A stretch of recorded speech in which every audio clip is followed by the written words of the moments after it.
Los hombres permanecían inmóviles. Ese era el problema. 20.000 soldados romanos, la mejor infantería pesada del mundo conocido, veteranos de la frontera persa, hombres que habían pasado años vistiendo cotas de malla de hierro bajo los soles de Oriente, estaban parados, sin moverse, en una llanura de agosto en lo que hoy es Turquía. Sus gargantas estaban agrietadas por la sed, sus pulmones asfixiados por el humo de los incendios que su enemigo había provocado deliberadamente, y sus armaduras absorbían el calor como una sartén sobre el fuego. Llevaban horas de pie, no porque tuvieran miedo, no porque su comandante les hubiera ordenado descansar. Estaban allí parados porque su emperador les había dicho que esperaran mientras se desarrollaba una negociación diplomática. Y un líder godo había enviado a un sacerdote cristiano con una carta privada diseñada para ganar tiempo para una fuerza de caballería que los exploradores romanos habían fallado en encontrar de manera completa y catastrófica. El emperador Valente comandaba lo que Amiano Marcelino, un soldado e historiador que documentó este día con la precisión de un hombre que había sobrevivido a la guerra por sí mismo. Registra como entre 15.000 y 20.000 veteranos curtidos en batalla. Los exploradores romanos habían informado que el enemigo contaba con 10.000 guerreros.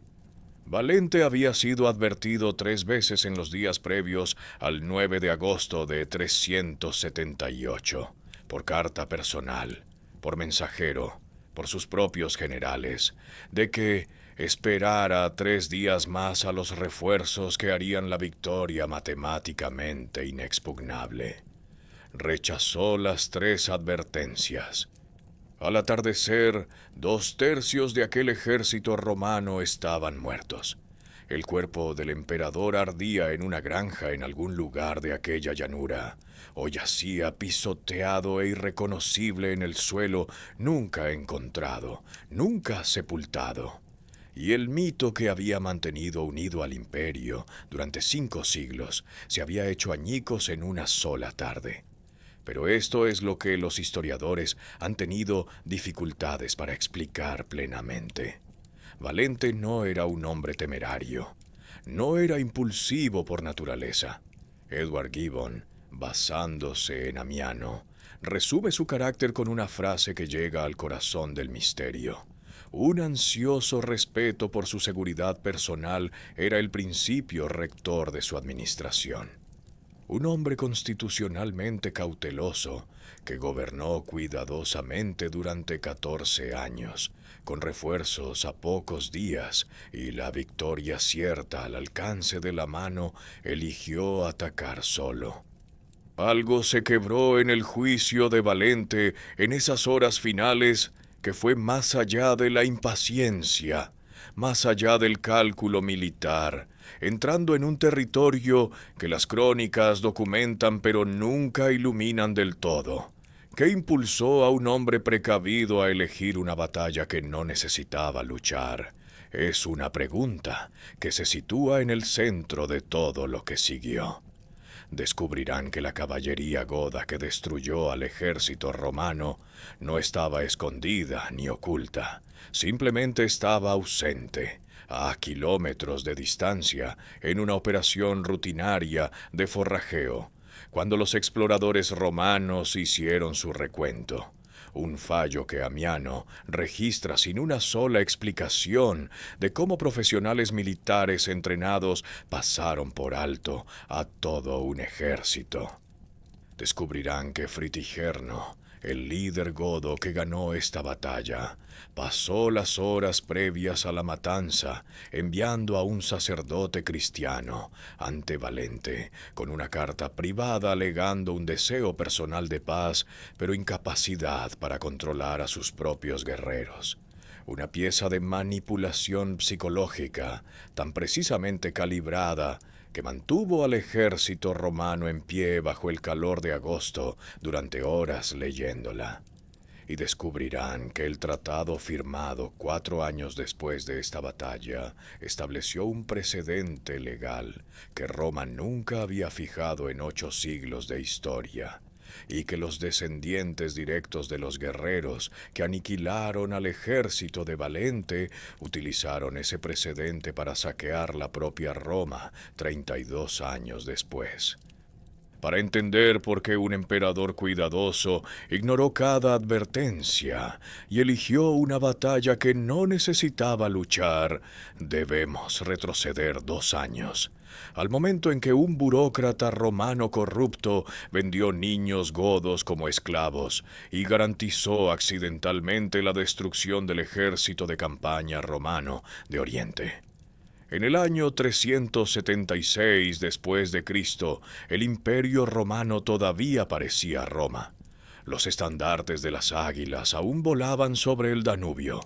Las legiones aún realizaban sus maniobras.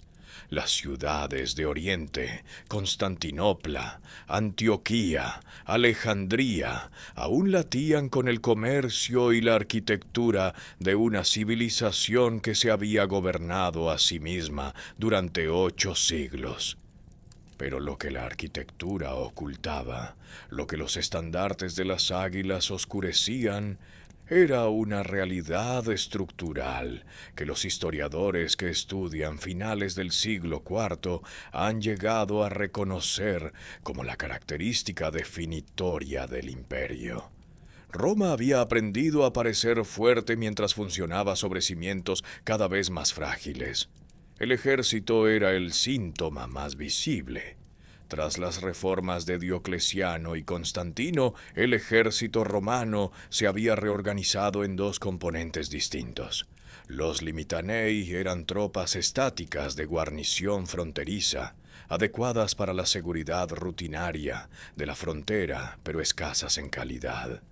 Los comitatenses eran los ejércitos de campaña móviles, bien pagados, bien equipados y genuinamente formidables. Las estimaciones modernas sitúan el establecimiento militar romano total en quizás 650.000 hombres a finales del siglo IV, el doble de la fuerza que César había comandado. El número parecía impresionante. Lo que ocultaba era que las fuerzas móviles capaces de una acción decisiva eran una fracción de ese total. No podían estar en todas partes simultáneamente y eran cada vez más caras de mantener.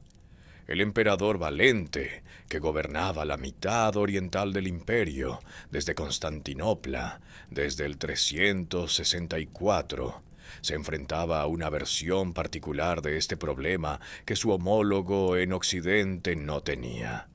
Su frontera oriental lindaba con el imperio persa sasánida, un adversario sofisticado y poderoso que había estado desangrando a Roma en Mesopotamia y Armenia durante décadas. Para el 376, las mejores tropas de Valente, sus ejércitos de campaña veteranos, estaban comprometidos en la frontera persa. El Danubio, la frontera norte del imperio, la línea entre la civilización romana y el vasto mundo germánico del más allá, estaba defendido por las fuerzas más débiles de los limitanei y las reservas móviles que pudiera reunir. En esta tensión estructural caminó algo que la administración imperial eligió ver no como una crisis, sino como una oportunidad. Los godos, pueblos germánicos que se habían estado desplazando hacia el Danubio durante meses, desplazados de sus territorios ancestrales por la oleada hacia el oeste de los nómadas hunos, llegaron al río en el otoño del 376, en números que las fuentes antiguas describen como una vasta masa de humanidad desplazada. Eunapio da una cifra de 200.000 personas, incluyendo civiles. El historiador moderno Peter Heather, trabajando a partir de estimaciones de población y cálculos del tamaño del ejército, sugiere que los tervingios, El grupo godo occidental podrían haber sumado aproximadamente 50.000 personas en total, con quizás 10.000 guerreros.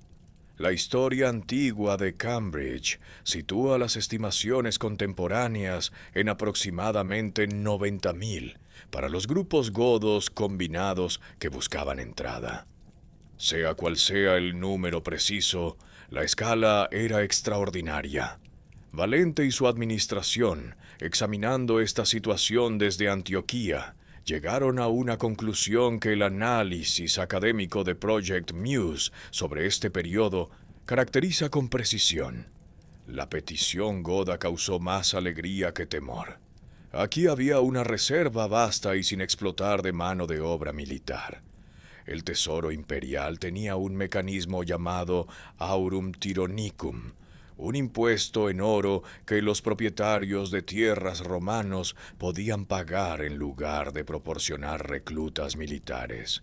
Al aceptar a los colonos godos y llenar las filas militares con sus guerreros, el tesoro podría recaudar el impuesto de oro de los terratenientes romanos, mientras reforzaba simultáneamente la fuerza del ejército, sin el coste político de reclutar ciudadanos romanos. La lógica era sólida. La ejecución fue catastrófica. La responsabilidad de gestionar el cruce recayó en dos comandantes romanos locales, Lupicino, el comesrey militaris para la diócesis de Tracia, y su subordinado Máximo. Amiano Marcelino, que sentía un desprecio no disimulado por ambos hombres, los caracteriza con una franqueza que deja poca ambigüedad. Eran, según su evaluación, hombres temerarios y desastrosos, cuya codicia transformaría un reasentamiento de refugiados en la mecha que destruiría el ejército de campaña romano de Oriente. Lo que Lupicino y Máximo harían con el poder que se les había entregado y lo que desencadenaría es el primer eslabón catastrófico en la cadena que conduce al 9 de agosto de 378. Imaginen cómo fue realmente el cruce godo en el otoño del 376. Decenas de miles de personas, familias con niños, guerreros, hombres y mujeres ancianos, todos cargando con cualquier riqueza portátil que hubieran podido traer de territorios que los unos habían hecho inhabitables, cruzando el Danubio en cualquier bote o balsa que las autoridades romanas proporcionaran, desembarcando en la orilla sur en la Tracia romana con el entendimiento de que recibirían comida, tierra y la protección del imperio que los había invitado. Este era el trato. Esto era lo que Valente había prometido. Lo que encontraron en su lugar fue a Lupicino. Amiano Marcelino describe lo que siguió en el libro 31 de su Res Gestae, con la furia contenida de un hombre que comprendía tanto el coste humano como las consecuencias militares de lo que estos dos oficiales eligieron hacer. En lugar de distribuir las raciones de grano imperial que Valente había prometido, Lupicino y Máximo ingeniaron una escasez artificial. Acapararon la comida y establecieron un mercado negro. Los godos, que habían cruzado el río con oro, plata, joyas y la riqueza portátil acumulada de una nación desplazada, se encontraron pagando precios extorsivos por provisiones básicas. A medida que su riqueza se agotaba, la tasa de cambio cambió a algo más perturbador. Amiano registra como fuente única contemporánea que el precio de la comida acabó llegando a un niño godo por un perro. El perro era entonces consumido por la familia hambrienta. Ya sea que este detalle específico refleje la tendencia de Amiano hacia el realce retórico en los relatos de atrocidades o que capture con precisión la escala de la explotación, el patrón más amplio que documenta está corroborado por las consecuencias militares que siguieron de inmediato. Mientras Lupicino llevaba a cabo esta operación, el resto del Danubio quedó sin vigilancia. Este fue el segundo fallo catastrófico y agravó todo. Los greutungos, el grupo godo oriental bajo Alateo y Sáfrace, a quienes se les había negado explícitamente el permiso de entrada, notaron que las patrullas fronterizas romanas habían sido desviadas al punto de cruce de los tervingios. Construyeron balsas, cruzaron completamente armados. Dos naciones godas estaban ahora dentro del imperio simultáneamente, y solo una de ellas había aceptado desarmarse. Lupicino finalmente reconoció que su extorsión había empujado a la población goda armada al borde de la revuelta abierta. Su solución fue el tipo de brutalidad improvisada que caracteriza a los hombres que han perdido el control de una situación que ellos mismos causaron. Invitó a los principales líderes tervingios, Fritigerno y Alavivo, a un banquete diplomático en su cuartel general dentro de la ciudad amurallada de Marcianópolis. La invitación era una trampa. Solo los caudillos y pequeños contingentes de guardaespaldas pudieron cruzar las puertas de la ciudad. La vasta hueste goda fue dejada en un campamento afuera. Durante el festín, un enfrentamiento entre guardias godos y soldados romanos fuera del salón le dio a Lupicino su pretexto. Ordenó matar a la delegación goda. Alavivo fue asesinado en la cena. Fritigerno no. Amiano registra que Fritigerno se abrió paso luchando para salir del salón del banquete, a través del cordón romano, y regresó con su gente fuera de las murallas. Los detalles precisos de cómo un solo hombre escapó de un asesinato coordinado en una ciudad hostil no se preservan en nuestras fuentes. Amiano se centra en el resultado más que en el método. Lo que documenta es la consecuencia. Fritigerno regresó al campamento godo y alzó el estandarte de la guerra abierta. Los tervingios levantaron su campamento, se armaron y comenzaron a moverse. Lupicino marchó con las tropas locales para aplastar el levantamiento. Fue aniquilado. Todos sus oficiales subalternos murieron. Los estandartes militares fueron capturados, y los guerreros godos que habían cruzado el Danubio como refugiados despojaron a los soldados romanos muertos de sus armas, sus armaduras, sus escudos y sus espadas. El ejército que destruiría al ejército de campaña romano de Oriente en Adrianópolis 2 años después estaba siendo equipado, en este preciso momento, con cotas de malla romanas y espadas romanas arrancadas de los muertos romanos en Marcianópolis. La ironía es casi demasiado perfecta para ser accidental. Era simplemente la lógica de la codicia de Lupicino llevándose a su conclusión militar. Esclavos escapados.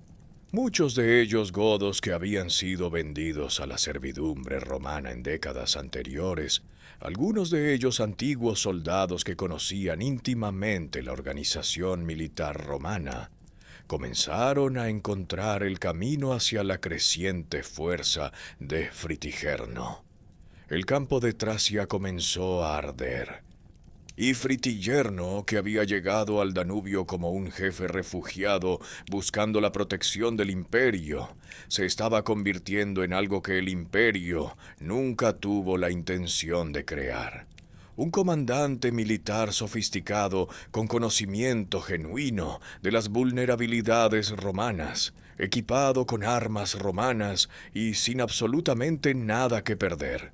Incluso su ascenso a la púrpura carece del drama que la ocasión exigía. Flavio Julio Valente no nació para el poder imperial. No era un general célebre ni una mente maestra de la política. Era un tribunus stabulorum, un tribuno de los establos, un oficial administrativo militar de nivel medio, cuando su hermano Valentiniano, recién aclamado emperador en febrero del 364, buscó a un cogobernante para gestionar la mitad oriental de un imperio masivo e inmanejable, y se decidió por la familia antes que por el mérito. El 28 de marzo del 364, Valente se convirtió en coemperador no por lo que había logrado, sino por con quien estaba emparentado. Debemos reconocer antes de proseguir que nuestra fuente principal para el carácter de Valente es un hombre que tenía razones para verlo con dureza. Amiano Marcelino era un oficial militar pagano que había servido bajo Juliano, el emperador que Amiano admiraba genuinamente. Y Valente era un cristiano arriano que perseguía a los paganos y cuyas posiciones teológicas lo enfrentaban tanto con la mayoría católica en Constantinopla como con intelectuales paganos como el propio Amiano. Los estudiosos han señalado que el arrianismo de Valente lo hizo profundamente impopular entre los historiadores católicos, y que la naturaleza calamitosa de su derrota en Adrianópolis puede haber sido sombreada de forma más oscura en el registro histórico por aquellos que tenían razones teológicas para retratarlo como divinamente castigado. Amiano, a su favor, no es puramente hostil, pero su retrato de Valente tampoco es neutral. Lo que Amiano documenta con una especificidad que trasciende el sesgo biográfico es esto: Valente era un administrador competente. Durante más de una década gestionó las provincias orientales con una eficacia genuina. Suprimió la usurpación de Procopio del 365 al 366, un desafío serio a su reinado, con una acción militar decisiva. Gestionó la frontera persa, mantuvo el Danubio y mantuvo en funcionamiento la maquinaria administrativa de Oriente. Gibbon, basándose en Amiano, resume al hombre en una frase que merece una lectura cuidadosa. Un ansioso respeto por su seguridad personal era el principio rector de su administración. Esta no es la descripción de un tonto o de un cobarde. Es la descripción de un hombre cuidadoso, alguien que calculaba el riesgo, que comprendía las consecuencias, que prefería lo seguro a lo espectacular. Frente a este retrato, la decisión del 9 de agosto de 378 se vuelve genuinamente misteriosa. La envidia está documentada. Amiano es explícito al respecto, y múltiples fuentes secundarias que trabajan a partir de su relato confirman el patrón. Graciano, el sobrino de Valente, el emperador de Occidente, de aproximadamente 19 años en el momento de Adrianópolis, acababa de ganar una victoria espectacular contra los lentienses, una tribu alamana que había invadido la Galia, en la batalla de Argentovaria cerca del actual Colmar.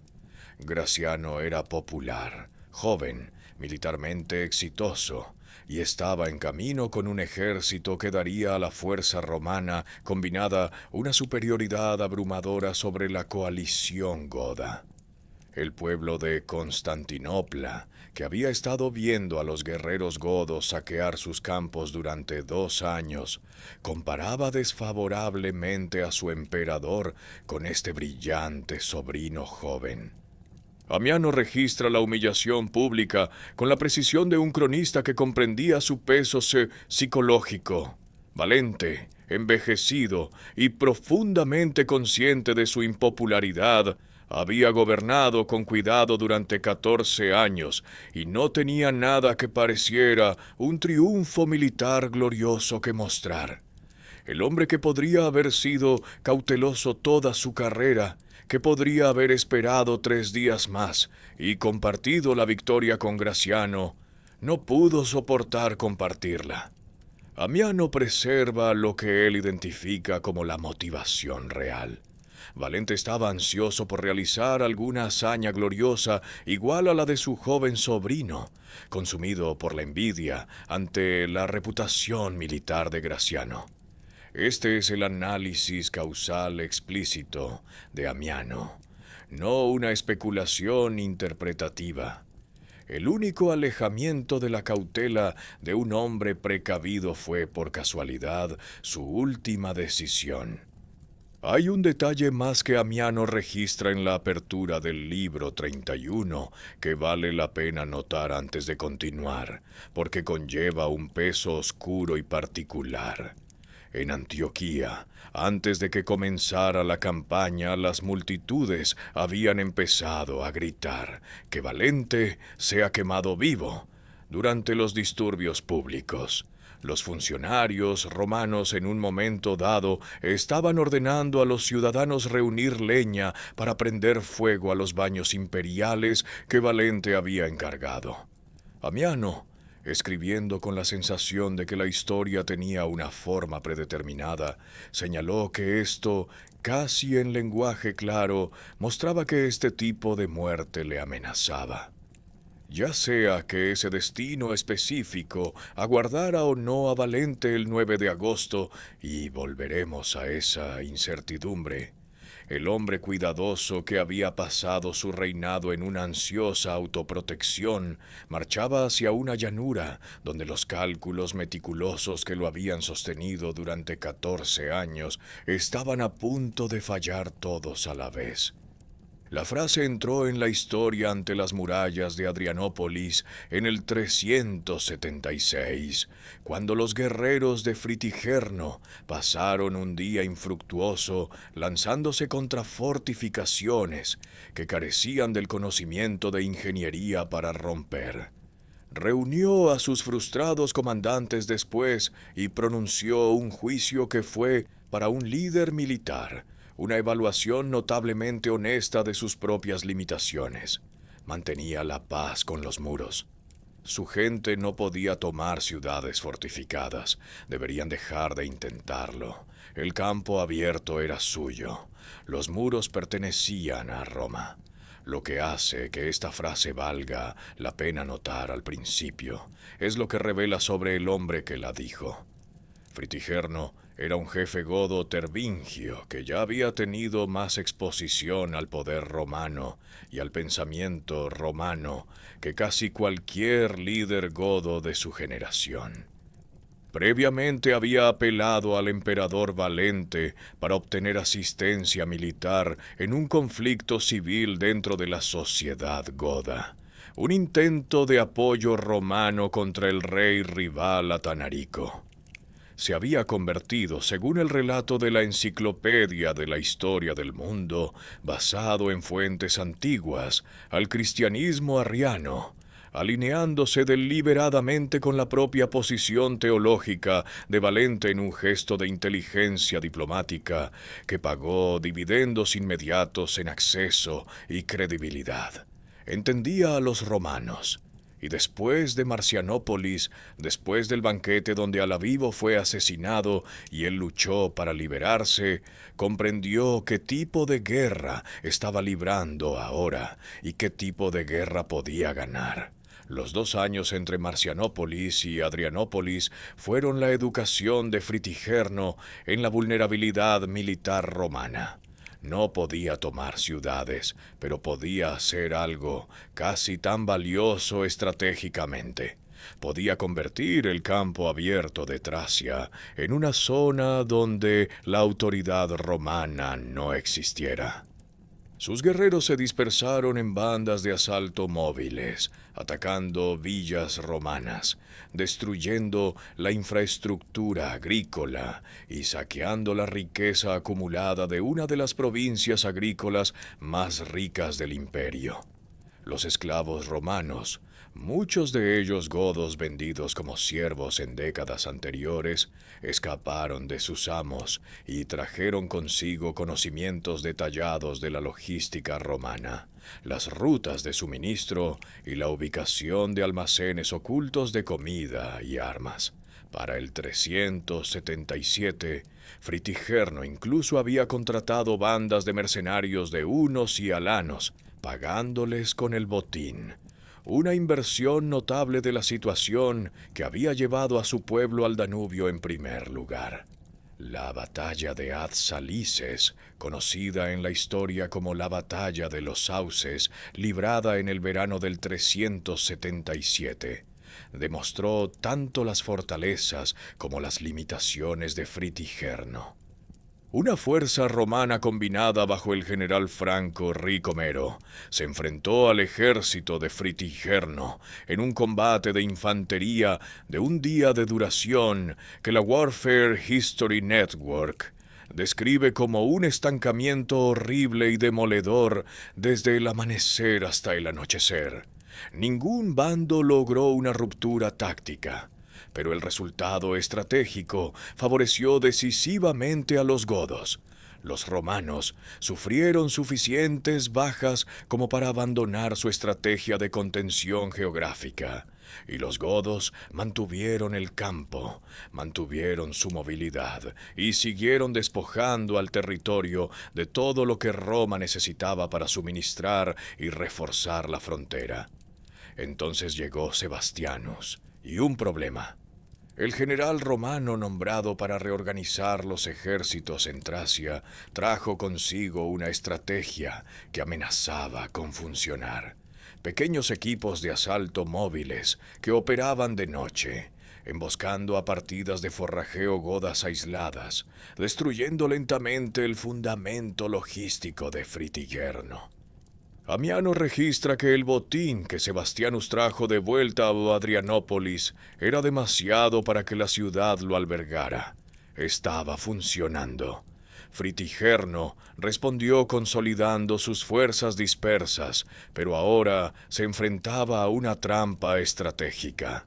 Era demasiado débil para asaltar el campamento fortificado de Valente fuera de Adrianópolis, pero la guerra de guerrillas se estaba volviendo insostenible. Lo que necesitaba era que Valente fuera hacia él, en el terreno que Fritigerno eligiera, en el momento que Fritigerno controlara. Y un emperador celoso, observando las victorias de su sobrino desde la distancia, estaba a punto de proporcionar exactamente esa oportunidad. El 6 de agosto de 378, los exploradores de la caballería romana regresaron al campamento fortificado de Valente a las afueras de Adrianópolis y entregaron un informe que determinaría el destino del ejército de campaña romano de Oriente. Habían localizado a la hueste goda acampada en un terreno elevado, aproximadamente a 25 kilómetros al norte de la ciudad, rodeada en su característico círculo de carros. El recuento de guerreros, aproximadamente 10.000 hombres. Amiano Marcelino registra esta cifra sin comentarios, pero luego registra lo que siguió de una manera que deja clara su propia incredulidad. Señala que los exploradores romanos habían subestimado la fuerza goda, aunque no explica cómo profesionales militares entrenados cometieron un error de vigilancia tan fundamental. La explicación consensuada entre los historiadores modernos es que la caballería de los greutungos bajo Alateo y Safrase estaba literalmente en otra parte, fuera del campamento en una operación de forrajeo a kilómetros en el campo, cuando los exploradores romanos realizaron su recuento. Amiano no afirma esto explícitamente. Es la inferencia académica que mejor explica tanto el recuento insuficiente como la llegada posterior. Pero el hecho central es indiscutible. La inteligencia militar romana en vísperas del enfrentamiento más catastrófico en una generación había pasado por alto a un ejército entero. Valente convocó a un consejo de guerra. Lo que siguió se ha preservado en dos relatos que se contradicen directamente. Un conflicto de fuentes que los historiadores nunca han resuelto del todo. Amiano, escribiendo en latín en Roma en la década de los 390, retrata al general de mayor rango, Víctor, aconsejando paciencia y esperar a los refuerzos de Graciano. El filósofo e historiador pagano Eunapio, cuyo relato sobrevive solo en fragmentos, pero ofrece una perspectiva contemporánea alternativa, invierte esto. En su versión, Sebastianus fue el defensor de la cautela. Ambos relatos coinciden en que Valente tomó la decisión final. Ambos coinciden en que la decisión fue atacar inmediatamente. Sobre el consejo específico dado alrededor de la mesa, nuestras dos fuentes principales simplemente no están de acuerdo, y ninguna tercera fuente resuelve el conflicto. Lo que el registro histórico preserva es el resultado del debate, no su contenido exacto. Lo que Valente sabía antes de tomar esa decisión no está en duda. Ricomero, el general Franco que servía como enviado personal de Graciano, había regresado con una carta explícita del emperador de Occidente. Graciano estaba en el paso de Succi, la puerta estratégica a través de las montañas que separaba los Balcanes de la frontera del Danubio. Estaba a pocos días de distancia, lo suficientemente cerca como para que su mensaje fuera urgente en lugar de consultivo. Espérame. La fuerza combinada sería abrumadora. Los propios oficiales de Valente, incluyendo a Víctor, presentaron el mismo argumento. Cada pieza de información disponible apuntaba en la misma dirección. Fritigerno, observando el campamento romano desde la posición goda, comprendía su propio problema con precisión. Su infantería no podía atacar el campamento romano fortificado. Su caballería, la fuerza de los greutungos bajo Alateo y Sáfrace, estaba fuera y tardaría tiempo en ser llamada. Necesitaba retraso. El 8 de agosto envió a un enviado proponiendo la paz y una alianza a cambio de territorio romano. Valente, alentado por la inteligencia errónea que sugería que tenía superioridad numérica, rechazó la oferta. A la mañana siguiente, el 9 de agosto, Fritigerno envió al sacerdote cristiano. El sacerdote llevaba dos comunicaciones. Una era una propuesta diplomática formal. Los godos deseaban asentarse en Tracia. La segunda era una carta privada dirigida personalmente a Valente. En ella, Fritigerno explicaba que él personalmente deseaba la paz, pero que sus guerreros eran volátiles, difíciles de controlar, y no podían ser retenidos sin alguna muestra de fuerza militar romana para intimidarlos y que aceptaran los términos. Lo que Valente debía hacer, sugería Fritigerno, era desplegar su ejército en formación de batalla completa, como una demostración de fuerza. La carta solicitaba exactamente lo que Valente habría hecho de todos modos mientras continuaban las negociaciones. También estaba, ya fuera por un diseño premeditado o por una adaptación oportunista, y el relato de Amiano deja claro el efecto de retraso sin especificar la intención precisa, perfectamente posicionada para quemar horas de luz del día de agosto, mientras la caballería goda regresaba cabalgando desde donde quiera que el forrajeo la hubiera llevado. Valente dejó su tesoro en Adrianópolis esa mañana, dejó su administración, dejó su equipaje pesado.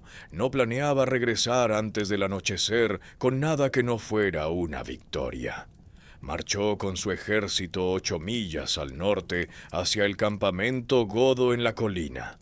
La ciudad de Adrianópolis ha sido objeto de combates más veces que quizás cualquier otro lugar en la tierra.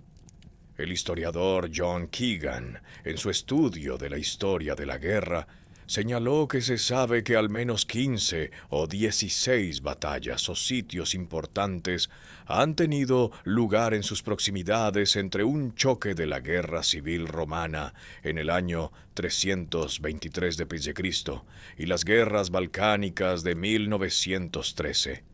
Un lapso de 1600 años de contienda militar continua.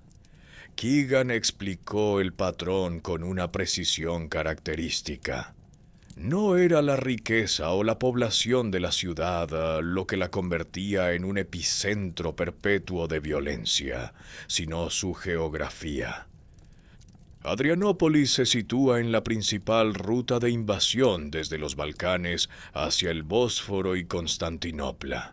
Quien controla Adrianópolis controla el movimiento entre el sur de Europa y Asia Menor.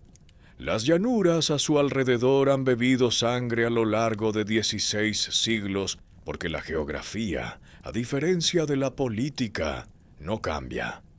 La llanura a la que el ejército de Valente se acercó la mañana del 9 de agosto era todo lo que la posición goda requería. La ubicación precisa del campo de batalla sigue siendo incierta.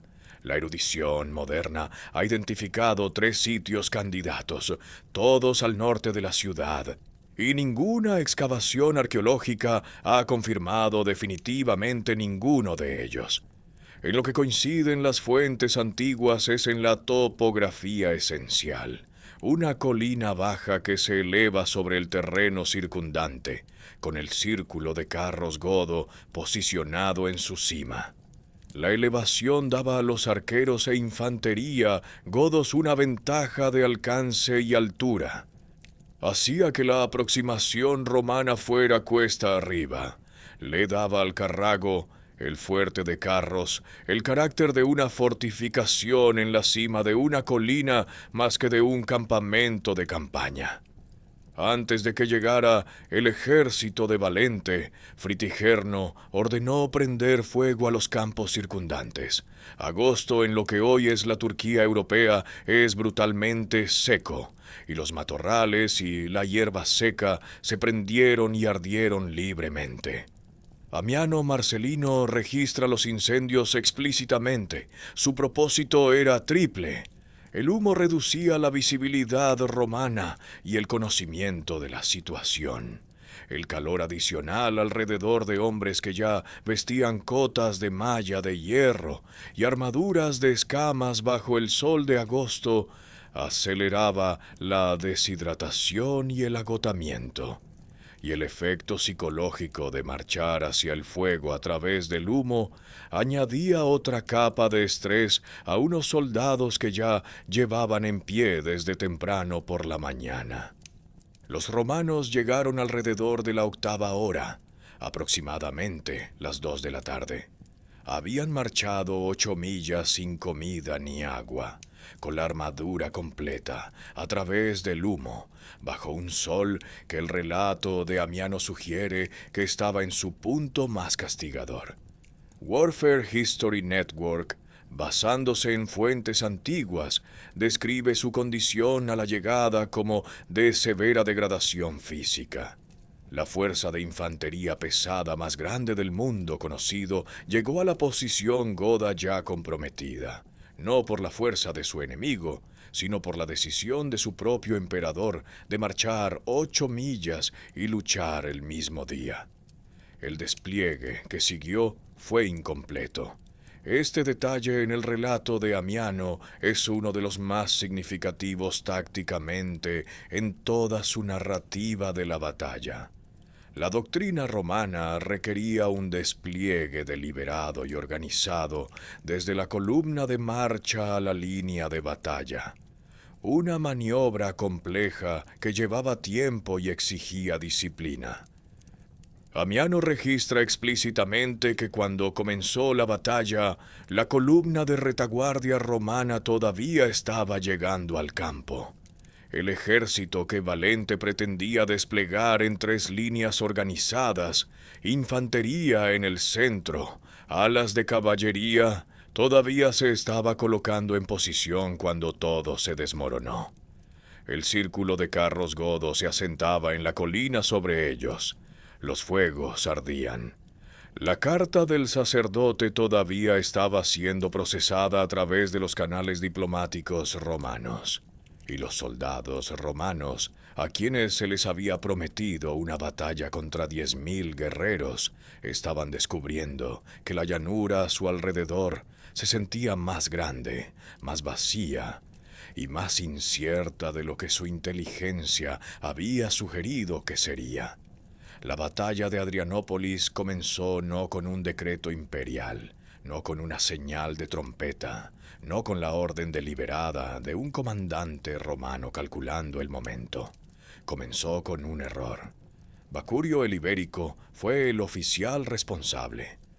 Amiano Marcelino lo nombra específicamente.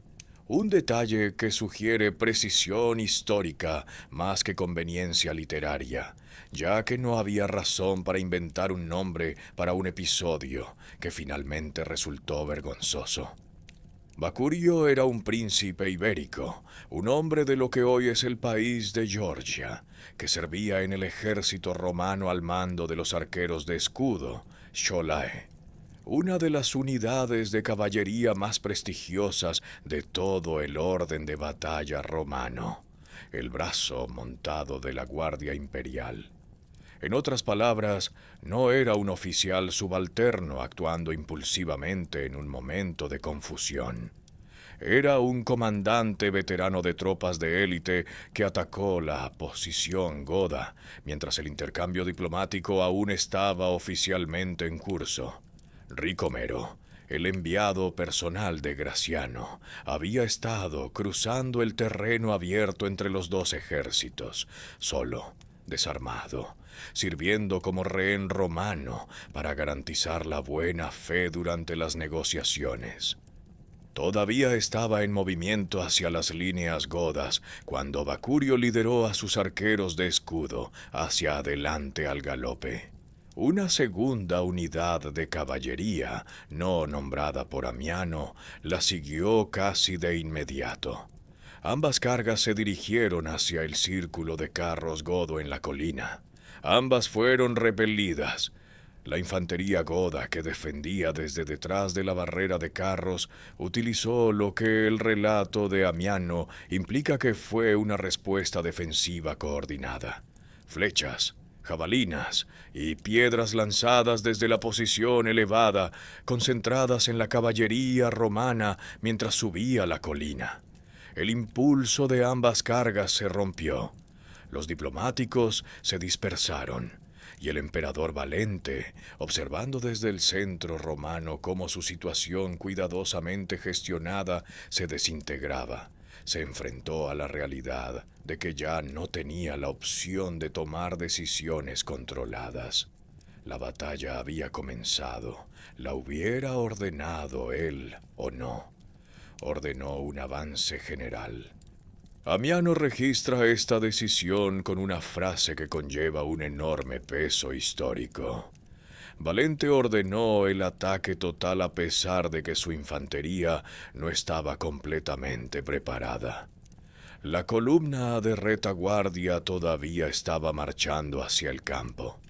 Formaciones que deberían haber sido organizadas, posicionadas y psicológicamente listas para la batalla, todavía estaban completando su despliegue desde el orden de marcha cuando las trompetas llamaron al asalto.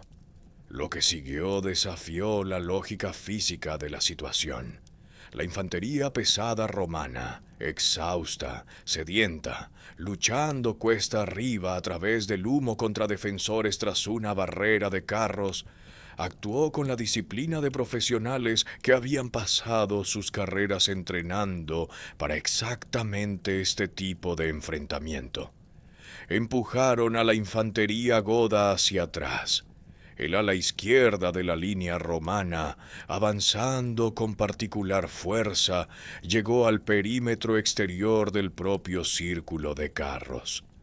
Amiano registra que habría penetrado más si hubiera recibido apoyo. La doctrina romana estaba funcionando. Los cuerpos romanos, A pesar de todo lo que Valente había hecho para comprometerlos, estaban ejecutando con la precisión acumulada de la tradición militar de un imperio. Durante quizás media hora, el relato de Amiano no proporciona el tiempo exacto para esta fase. Pareció que la marcha imposible, la inteligencia inadecuada, el despliegue incompleto y la impaciencia catastrófica del emperador podrían no importar. La izquierda romana estaba en los carros, la caballería romana en el flanco derecho, designada para proteger el lado expuesto de la infantería, aún no se había cerrado a su posición de apoyo. La retaguardia del ejército todavía estaba llegando, y en algún lugar en el horizonte, detrás de la posición romana, en una dirección que ningún explorador estaba vigilando en ese momento, una nube de polvo crecía rápidamente. Descendieron de las montañas como un rayo. Ese es el lenguaje de Amiano Marcelino. No un avance de caballería, no un ataque desde el flanco, un rayo. Amiano era un profesional militar, un hombre que había servido en campañas reales contra ejércitos reales. Conocía la diferencia entre un asalto de caballería competente y algo que se registraba como meteorológico. La elección de la palabra nos dice algo sobre cómo sintieron la llegada de la caballería de los greutungos de Alateo y Sáfrace, las personas que la vivieron. Los greutungos habían estado forrajeando. La explicación académica consensuada de por qué los exploradores romanos no los habían encontrado en su recuento anterior. La interpretación histórica moderna, tal como se registra en el artículo de Wikipedia sobre la batalla de Adrianópolis, basándose en la erudición relevante, es que las fuerzas de Alateo y Sáfrace estaban lejos del campamento godo, ocupadas en la operación logística rutinaria de recolectar comida y suministros del campo circundante, cuando la caballería romana hizo su estimación de 10.000 guerreros godos. Esto explica el recuento insuficiente, sin requerir ningún fallo espectacular de vigilancia romana. La caballería simplemente no estaba allí para ser contada. Amiano registra el recuento insuficiente como un hecho y no ofrece ningún mecanismo. La explicación del forrajeo es la inferencia académica que mejor encaja con la evidencia disponible. Lo que no es inferencial es el momento. La caballería de los greutungos regresó al campo de batalla en el momento preciso en que el ala izquierda romana estaba totalmente comprometida en su asalto al círculo de carros godo. El ala derecha romana aún no se había cerrado a su posición de apoyo, y la retaguardia romana todavía estaba llegando. El ejército que Valente había marchado 8 millas para comprometer en batalla estaba máximamente extendido, máximamente expuesto y máximamente incapaz de responder cuando los jinetes de Alateo y Sáfrace llegaron e inmediatamente atacaron sin detenerse para organizarse. Golpearon el flanco izquierdo romano. La caballería del ala izquierda romana, las unidades designadas para proteger el lado más expuesto de la infantería, estaba exactamente en la posición equivocada en el momento equivocado. Amiano registra el resultado en una frase que la World History Encyclopedia preserva en traducción. El ala izquierda que se había abierto camino hasta los mismos carros y habría ido más allá si hubiera recibido apoyo. Al ser abandonada por el resto de la caballería y presionada por el número de enemigos, fue aplastada y abrumada como por la caída de una poderosa muralla. No se retiró en buen orden, no ejecutó una retirada combativa.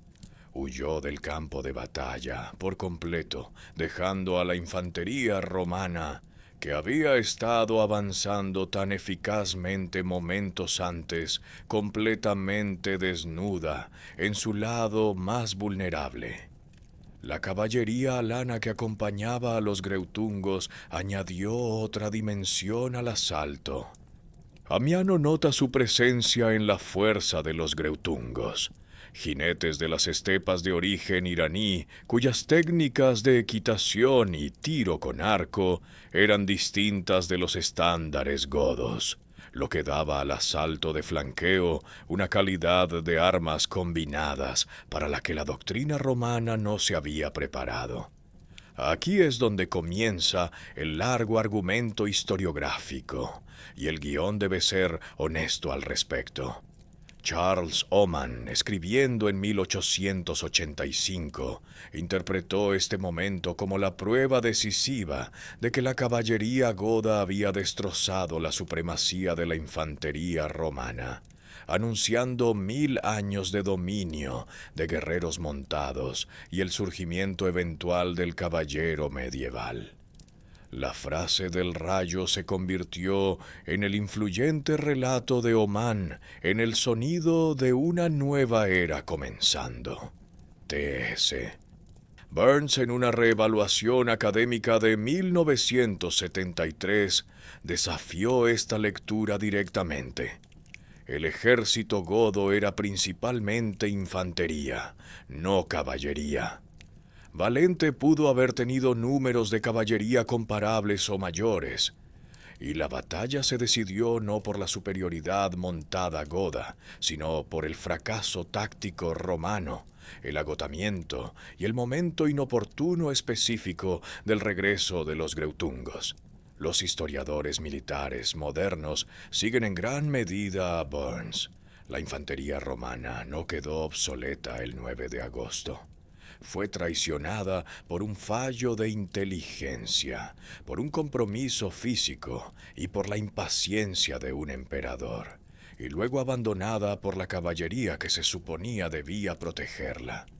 Con el ala izquierda desaparecida, la aritmética de la guerra antigua se volvió muy simple y muy brutal. Lo que Amiano Marcelino registró de aquellas horas está escrito en el lenguaje de un soldado que había estado él mismo en batalla y que comprendía lo que significaban las palabras. Hombres tan apretados que los muertos no podían caer, mantenidos en pie por la presión de los cuerpos vivos a su alrededor. Espadas que no podían desenvainarse porque no había espacio para levantar un brazo.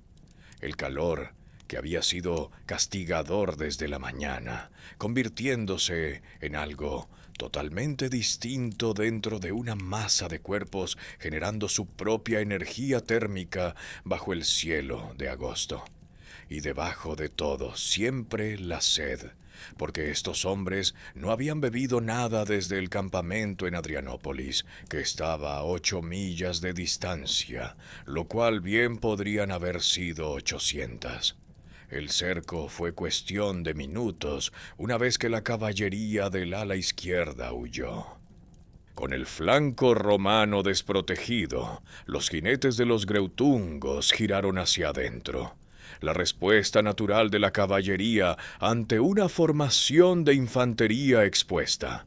Simultáneamente, la infantería goda dentro del círculo de carros que había estado luchando a la defensiva desde que comenzó la batalla, surgió hacia adelante en un contraataque. Los romanos que habían estado presionando hacia los carros momentos antes se encontraron ahora atacados por el frente por una línea goda revigorizada y por el flanco y la retaguardia por la caballería. Las formaciones que habían sido la mayor fortaleza de la doctrina romana, densas, disciplinadas, con apoyo mutuo, se convirtieron en su vulnerabilidad más letal. Cuanto más estrecho era el cerco, menos espacio había para luchar. Cuanto menos espacio para luchar, mayor era la densidad. Cuanto mayor la densidad, más hombres morían por cada golpe de espada godo. Hay unidades de élite específicas que Amiano nombra en el relato de esta fase final, y su presencia nos dice cuán completo fue el colapso romano. Los Lanciari y los Matiari, formaciones veteranas de infantería palatina listadas en la Notitia Dignitatum como el nivel más alto de las fuerzas regulares romanas, hombres que representaban la experiencia de combate acumulada de años en la frontera persa. Se reunieron alrededor del emperador Valente mientras el resto del ejército se desintegraba. Formaron un perímetro defensivo. Lo mantuvieron durante un tiempo. Luego ellos también fueron abrumados. Las fuentes antiguas sugieren que la lucha duró aproximadamente 5 horas en total, desde la carga de caballería no autorizada a media tarde hasta el silencio inquietante que el relato de Warfare History Network describe asentándose sobre la llanura al anochecer. 5 horas de combate cercano sostenido, bajo el calor de agosto, por hombres que habían estado marchando desde el amanecer sin comida ni agua. La realidad física de lo que eso significó para los supervivientes se preserva en la descripción de Amiano de las secuelas. Los heridos tendidos sobre los muertos, pidiendo agua en la oscuridad, asfixiándose lentamente bajo el peso de los cuerpos apilados encima de ellos, mientras la temperatura finalmente descendía con el fin del día. El recuento de lo que Roma perdió en esas 5 horas va más allá de las cifras de bajas. Amiano registra 35 tribunos muertos. Los comandantes de regimiento y oficiales de Estado Mayor veteranos, que representaban el conocimiento institucional de cómo organizar, suministrar y dirigir un ejército en campaña. El emperador estaba muerto, su cuerpo no recuperado. Los generales Sebastianus y Trajano fueron asesinados. El maestre de los oficios, el alto funcionario administrativo responsable de coordinar las comunicaciones imperiales, estaba muerto. El intendente general, el hombre que sabía dónde estaban los suministros militares de Roma, cómo moverlos y cómo mantener las operaciones de campaña en la frontera oriental, estaba muerto. Roma no solo perdió una batalla esa tarde, perdió la memoria institucional de cómo luchar una. La medida estándar de la catástrofe antigua compara la pérdida numérica con precedentes establecidos. 2/3 del ejército romano destruidos, evalúa Amiano, y luego recurre a la única comparación que considera adecuada. Los anales, escribe, no registran tal masacre en una batalla excepto la de Canas.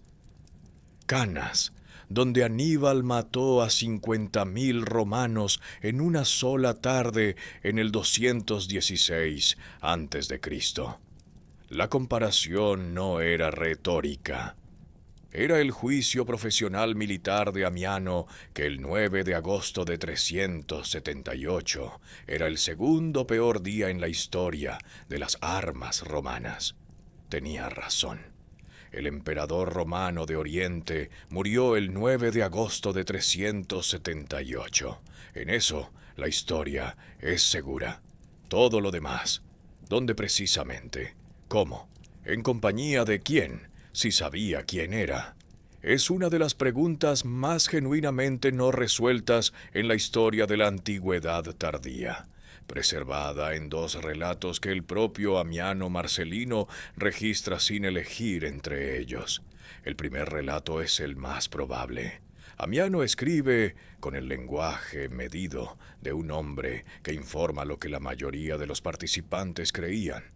Al llegar la primera oscuridad, el emperador entre los soldados comunes, según se suponía, cayó mortalmente herido por una flecha, y en breve exhaló su último suspiro, y nunca después fue encontrado en ninguna parte.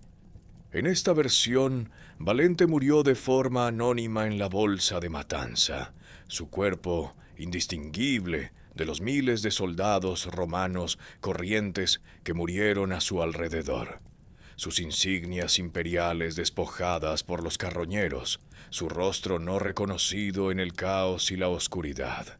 El hombre más poderoso del mundo romano oriental se convirtió en un cadáver entre 15.000.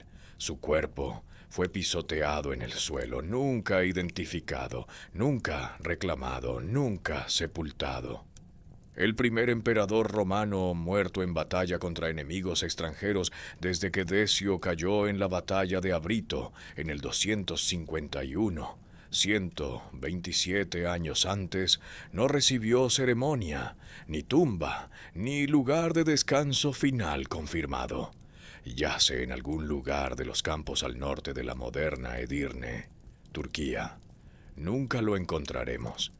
El segundo relato se extendió por el mundo romano en los meses posteriores a la batalla y circuló lo suficiente como para que Amiano se sintiera obligado a registrarlo. En esta versión, Valente fue herido por una flecha, pero no murió de inmediato. Un pequeño contingente de guardaespaldas y eunucos de palacio lo extrajeron del colapso principal y lo llevaron a una cabaña campesina cercana. Una estructura de 2 pisos, con un piso superior fortificado, que podía defenderse contra un ataque de infantería. Los godos que lo siguieron no sabían quién estaba dentro. Intentaron saquear la cabaña de la forma rutinaria de un ejército victorioso que se mueve tras un campo de batalla. Los guardaespaldas dispararon flechas desde el piso superior y los hicieron retroceder. Frustrados por la resistencia inesperada, los guerreros godos apilaron leña seca y maleza contra las puertas y prendieron fuego a la cabaña. Mientras el edificio ardía, uno de los guardaespaldas saltó de una ventana superior y dijo a los godos quién estaba dentro. Habían quemado vivo a un emperador. Su cuerpo nunca fue recuperado de las ruinas. La mayoría de los historiadores modernos consideran el primer relato más plausible. Extraer a un emperador herido de un cerco completo en el campo de batalla habría sido extraordinariamente difícil, y ningún guardaespaldas capturado habría revelado lógicamente la identidad de su protegido. El segundo relato se lee, según la evaluación académica, como el tipo de historia dramáticamente moldeada que circula después de eventos catastróficos. Una narrativa que da a una muerte caótica la forma de una escena final.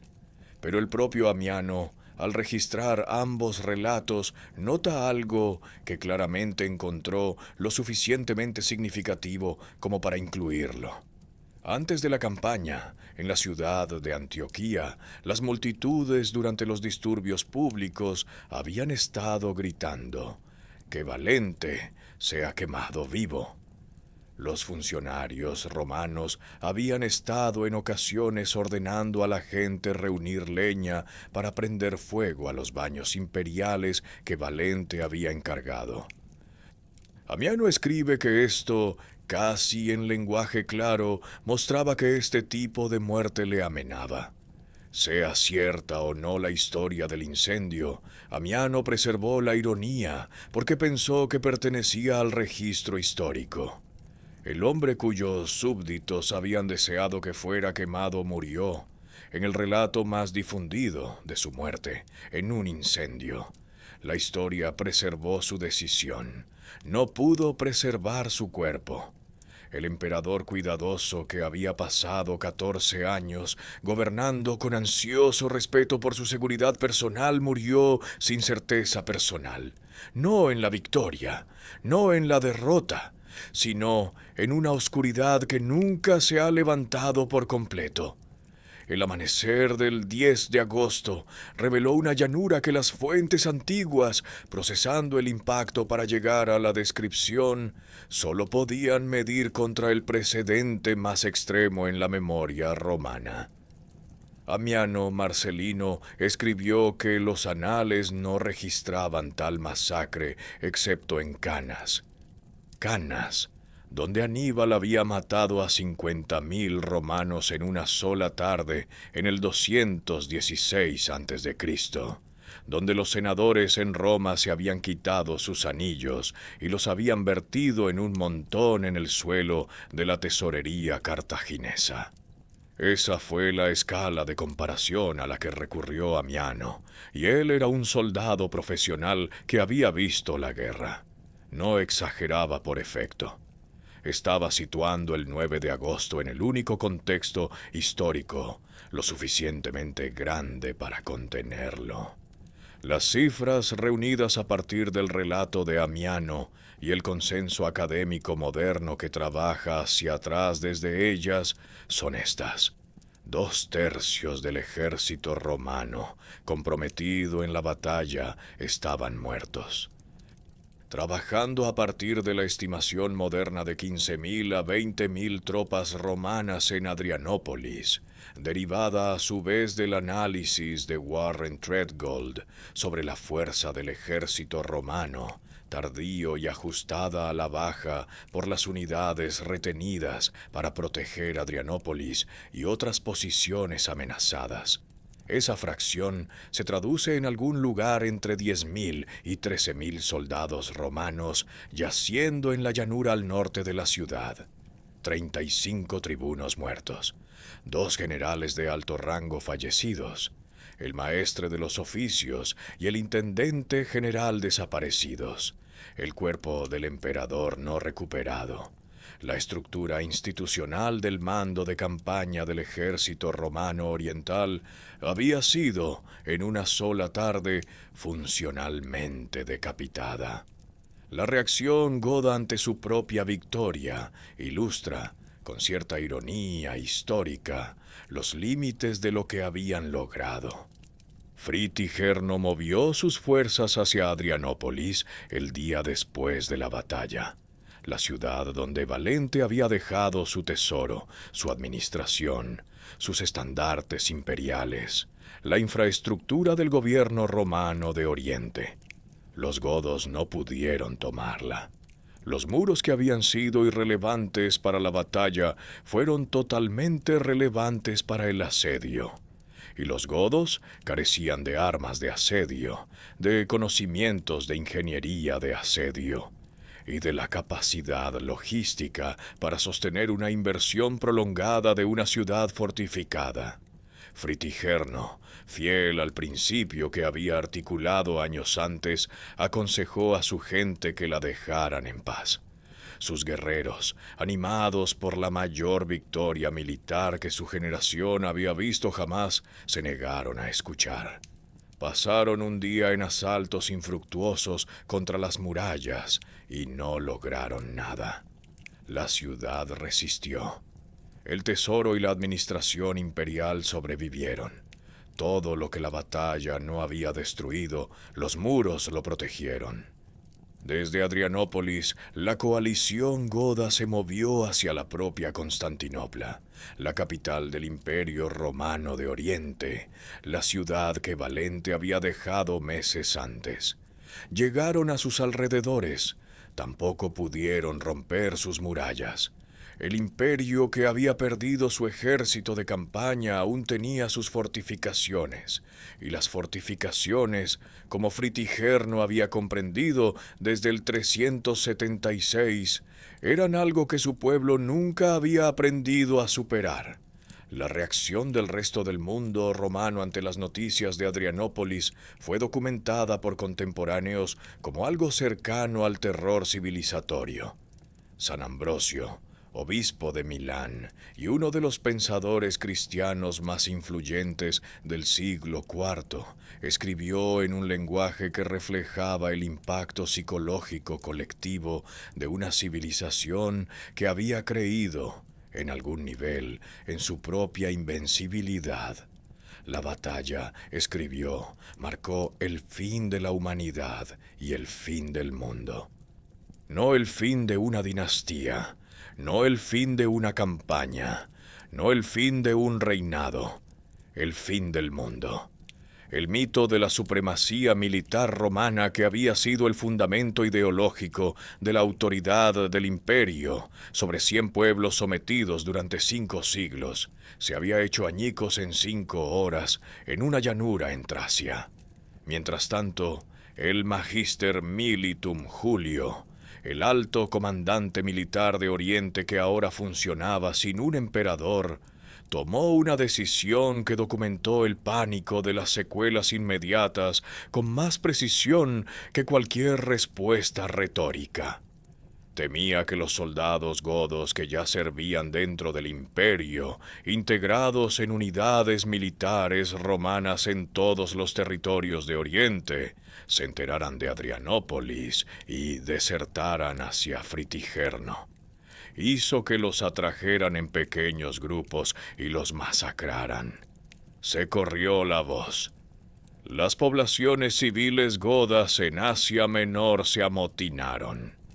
Los romanos suprimieron los disturbios y mataron de nuevo al inocente junto al culpable, según el propio relato de Amiano. El imperio respondió a su peor desastre militar en más de un siglo, generando nuevas atrocidades que no tenían nada que ver con la lógica militar y todo que ver con el miedo institucional, con Valente muerto y el ejército de campaña de Oriente destruido. El imperio romano necesitaba un nuevo emperador oriental con suficiente competencia administrativa para reconstruir un ejército desde cero y suficiente claridad estratégica para entender que el ejército que estaba reconstruyendo no sería capaz durante años de derrotar a la coalición goda en una batalla abierta. Graciano, que gestionaba el imperio de Occidente mientras lidiaba con las secuelas de la catastrófica decisión de su tío, hizo el nombramiento en enero de 379. El hombre que eligió fue Teodosio, más tarde llamado Teodosio el Grande, el último emperador que gobernó un imperio romano unificado. Y la elección se hizo no porque Teodosio fuera un gran general, sino porque estaba disponible, era capaz y provenía de una familia militar prominente. La tarea que Teodosio heredó era desoladora. La coalición goda controlaba los Balcanes. El campo de Tracia había sido saqueado durante 3 años. Las formaciones veteranas que habían sido la fuerza militar de Oriente de Roma estaban muertas en una llanura al norte de Adrianópolis. Con lo que tenía para trabajar eran las tropas de guarnición que habían sobrevivido permaneciendo en ciudades que los godos no podían romper. Las fuerzas romanas occidentales restantes que Graciano pudiera ahorrar y cualquier nuevo recluta que el sistema de reclutamiento que funcionaba, según las pruebas de la época, frente a una intensa resistencia popular, pudiera producir. Teodosio emitió edictos contra la automutilación para evitar el servicio militar. La existencia de estas leyes cuenta su propia historia sobre el entusiasmo popular por servir en el ejército romano después de Adrianópolis. Los hombres aparentemente se quitaban dedos, manos u otras extremidades para quedar inhabilitados para el reclutamiento. Teodosio lo convirtió en ilegal. La gente siguió haciéndolo de todos modos, a una escala suficiente como para requerir un refuerzo legal repetido. El ejército que estaba construyendo se hacía contra la resistencia activa de la población a la que debía proteger. Su estrategia, bajo estas limitaciones, era la única viable: el desgaste, en lugar de la batalla campal. Pequeñas unidades móviles, hostigamiento, la erosión lenta de la capacidad logística goda. Cuando se intentaron enfrentamientos mayores antes de que sus fuerzas estuvieran listas, fueron, según los relatos contemporáneos, mal gestionados. Cuando desplegó su ejército reconstruido en operaciones de campo completas, trabajaba con reclutas cuyas limitaciones conocía y respetaba lo suficiente como para no arriesgarlos en un enfrentamiento decisivo contra un enemigo que acababa de destruir a los mejores veteranos de Roma. La guerra paralela de atrocidades continuó. Las poblaciones godas en todo el imperio fueron asesinadas en la respuesta de pánico que siguió a la masacre inicial de Julio. Las poblaciones provinciales orientales, ya traumatizadas por años de asaltos godos, vivían ahora en un imperio que había perdido simultáneamente su credibilidad militar y su capacidad de protegerlas. Los 4 años entre Adrianópolis y el acuerdo de paz del 382 no fueron años de recuperación romana, sino años de agotamiento mutuo. Un enfrentamiento estancado y no resuelto en el que ningún bando podía lograr lo que realmente quería. Hay una consecuencia de las secuelas inmediatas de Adrianópolis que pertenece a este segmento, porque operó en un registro completamente distinto del daño militar y político. Valente había sido un cristiano arriano, una posición teológica que sostenía que el Hijo de Dios era un ser creado subordinado al Padre, en contraste con la posición nicena que acabaría definiendo el cristianismo católico y ortodoxo. Su muerte eliminó al patrón arriano más poderoso del imperio. En el 380, Teodosio emitió el Edicto de Tesalónica, convirtiendo el cristianismo niceno en la religión oficial del Imperio Romano.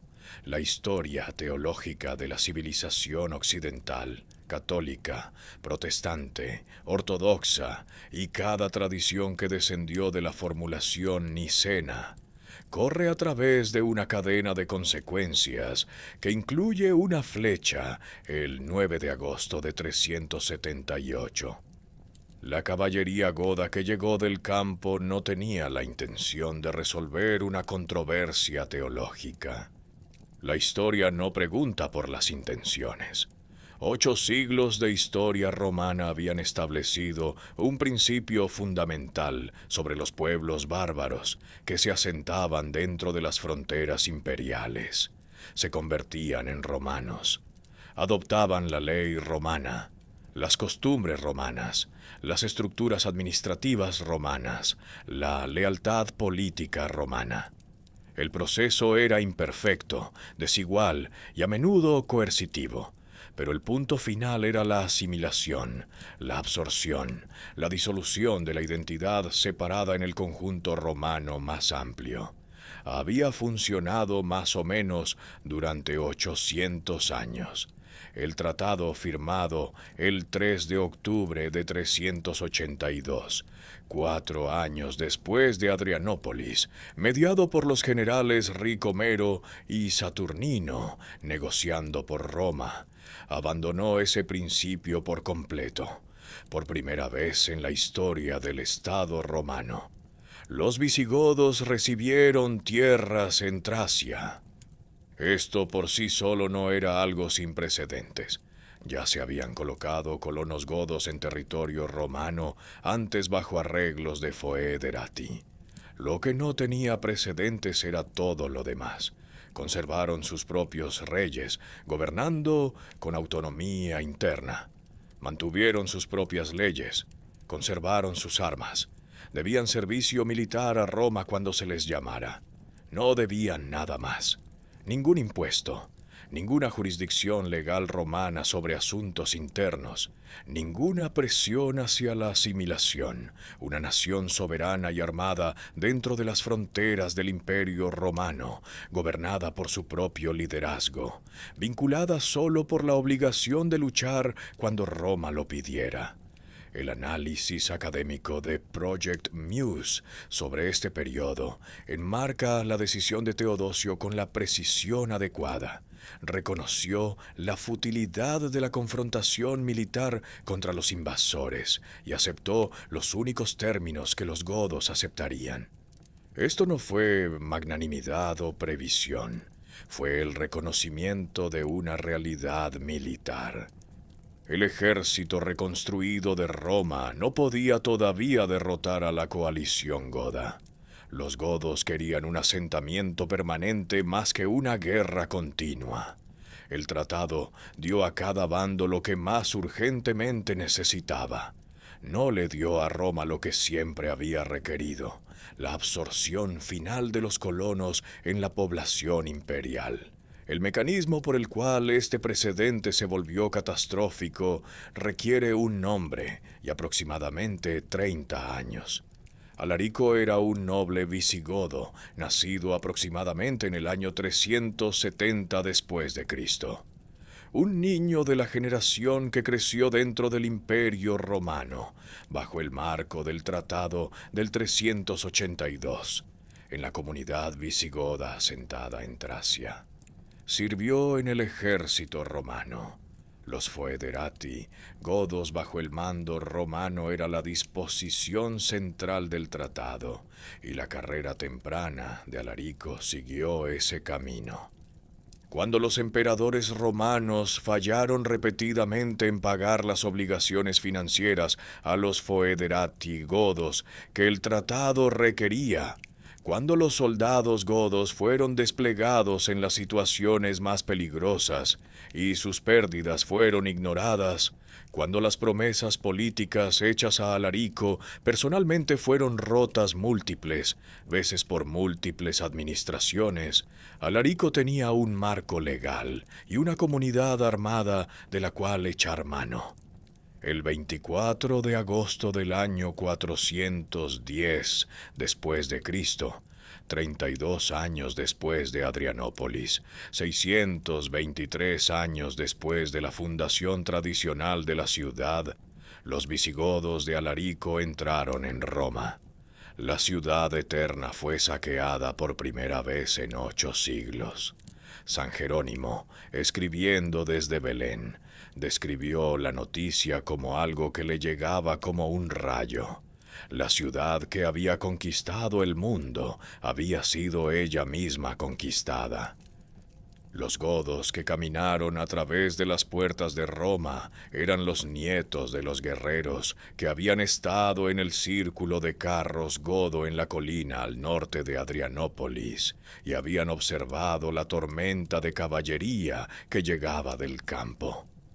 El imperio que resolvió una crisis inmediata con un tratado que no podía permitirse rechazar, había construido el futuro sobre una base que no resistiría. Teodosio fue pragmático y estaba agotado, y en el 382 estaba totalmente en lo cierto respecto a la situación militar. El tratado era la única opción viable. También fue, a lo largo de 3 décadas y una generación, el mecanismo de la derrota más simbólica de Roma. Durante más de un siglo después de su publicación, una sola afirmación interpretativa dio forma a cómo la gente educada entendía lo que había sucedido en Adrianópolis. Charles Oman, escribiendo en 1885 en su influyente estudio sobre la guerra medieval, propuso una lectura del 9 de agosto que era limpia, dramática y, como ha demostrado la erudición posterior, sustancialmente errónea. La caballería pesada goda, según el relato de Oman, había derrotado decisivamente a la infantería pesada romana. El rayo de Alateo y Sáfrace no solo había ganado una batalla, había demostrado que la era del soldado de a pie había terminado y que la era del guerrero montado, que conduciría eventualmente al caballero medieval, había comenzado. Adrianópolis fue, en esta interpretación, el punto de inflexión entre el mundo antiguo y el medieval, la tarde en que el futuro de la guerra europea fue decidido por jinetes que llegaban de la campiña tracia. El problema, como argumentó el historiador militar T.S. Burns, en una reevaluación de 1973, es que esta lectura requiere que la evidencia haga algo que en realidad no puede hacer. El ejército godo en Adrianópolis era principalmente infantería, no caballería. La fuerza de Fritigerno, los tervingios que habían cruzado el Danubio en el 376 y luchado a lo largo de 2 años de guerra de guerrillas, era una fuerza predominantemente de soldados de a pie que había sido equipada, en gran parte, con armas y armaduras romanas saqueadas. La caballería de los greutungos bajo Alateo y Sáfrace, que asestó el golpe de flanqueo decisivo, era un segundo ejército unido a la coalición de Fritigerno, no representativo de alguna supremacía general de la caballería goda. Burns argumentó además que el ejército romano de Valente pudo haber poseído en realidad números de caballería comparables o mayores que la fuerza goda. La batalla, en el análisis de Burns, se decidió no por la superioridad montada goda, sino por el fracaso táctico romano.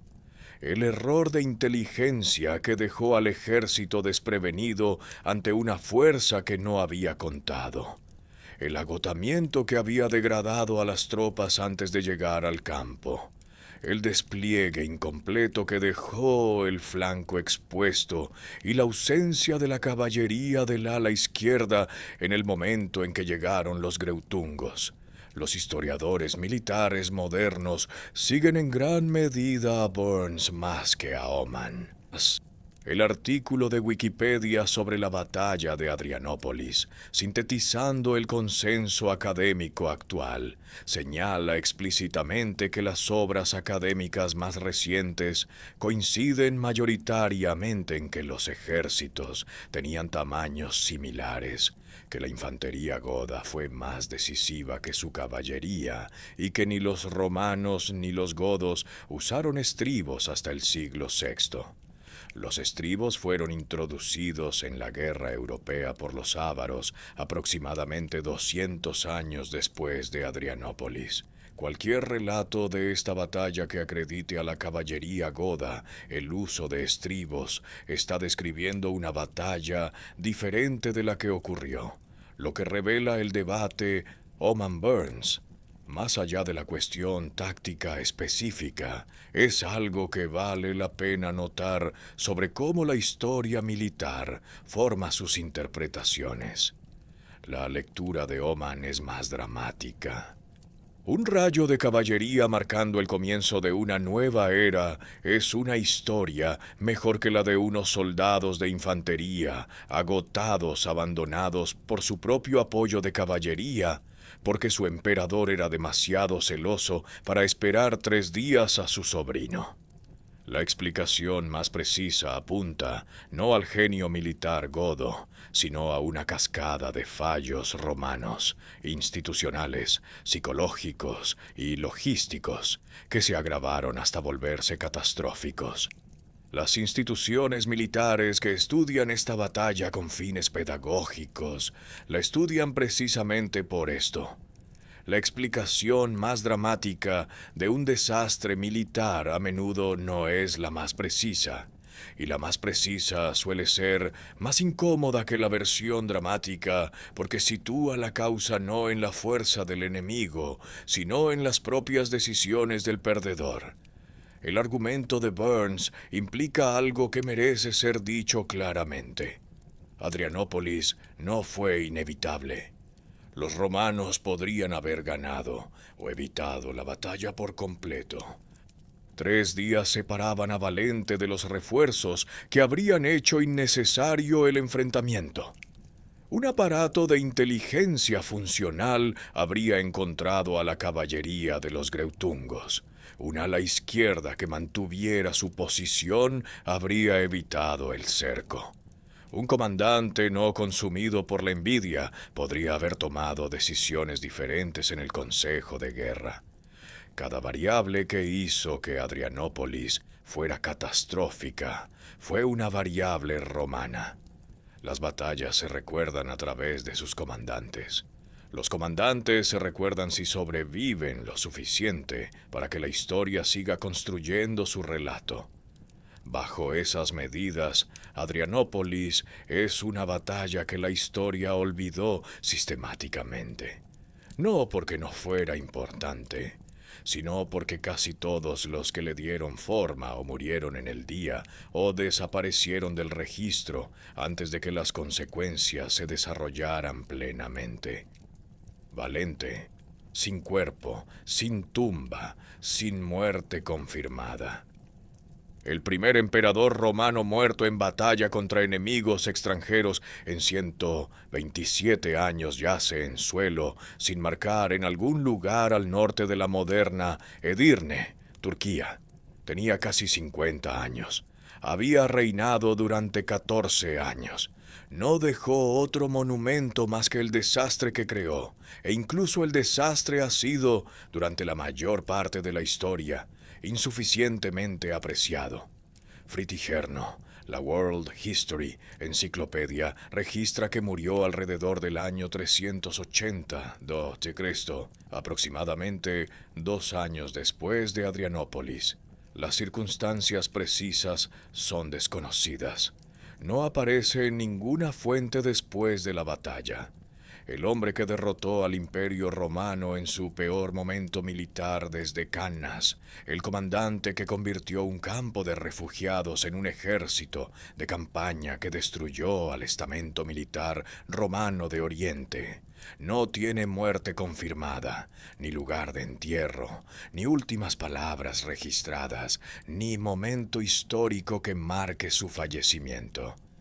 Se desvanece de las fuentes antes de que se firmara el tratado de paz que ratificó todo por lo que había luchado. Alateo y Sáfrace, los comandantes de los Greutungos, cuya caballería Amiano describió como un rayo, los hombres más directamente responsables de la mecánica táctica del cerco romano, también desaparecen del registro histórico antes del Tratado del 382. El artículo de Wikipedia sobre la guerra goda señala su ausencia explícitamente. Para cuando se declaró la paz, Fritigerno, Alateo y Sáfrace nunca vuelven a ser mencionados en las historias antiguas, y sus destinos finales son desconocidos. Los 3 comandantes que destruyeron el ejército de campaña romano de Oriente murieron todos, al parecer, sin que la historia se molestara en registrar cómo ni cuándo. Graciano, a 3 días de distancia, la mañana del 9 de agosto, vivió 5 años más. Nombró a Teodosio, gestionó el imperio de Occidente y fue asesinado en el 383 por las fuerzas del usurpador Magno Máximo, un general de Britania que alzó una revuelta en la Galia e hizo matar a Graciano antes de que Teodosio pudiera intervenir. El sobrino que podría haber evitado el peor desastre militar romano en un siglo fue muerto por un romano 5 años después. Teodosio los sobrevivió a todos, gestionó las secuelas, firmó el tratado del 382 y finalmente se convirtió en el último emperador en gobernar un imperio romano unificado antes de su muerte en el 395. Los foederati godos, asentados en Tracia, bajo el marco de su tratado, lucharon bajo su mando en la batalla del Frígido en el 394.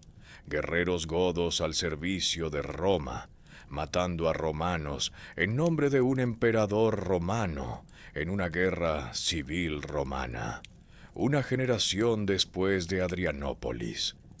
La caballería goda sin nombre, los forrajeadores cuya ausencia rutinaria del campamento cuando los exploradores romanos contaron había creado el fallo de inteligencia, cuyo regreso Amiano describió como un rayo que cargó con el peso del momento decisivo de la batalla, no aparece nombrada en ninguna parte de nuestras fuentes.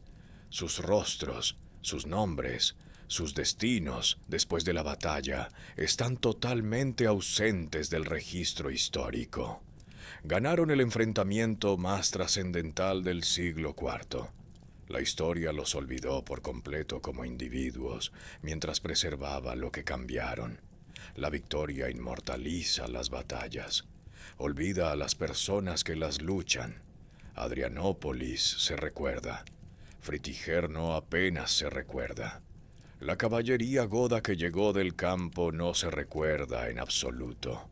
La historia seleccionó qué preservar, y lo que seleccionó fue la catástrofe, no los seres humanos que la causaron.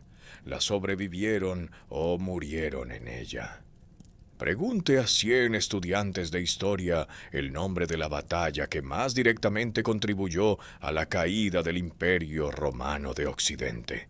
Quizás 5 digan Adrianópolis, el resto nombrará otra cosa o no dirá nada con confianza.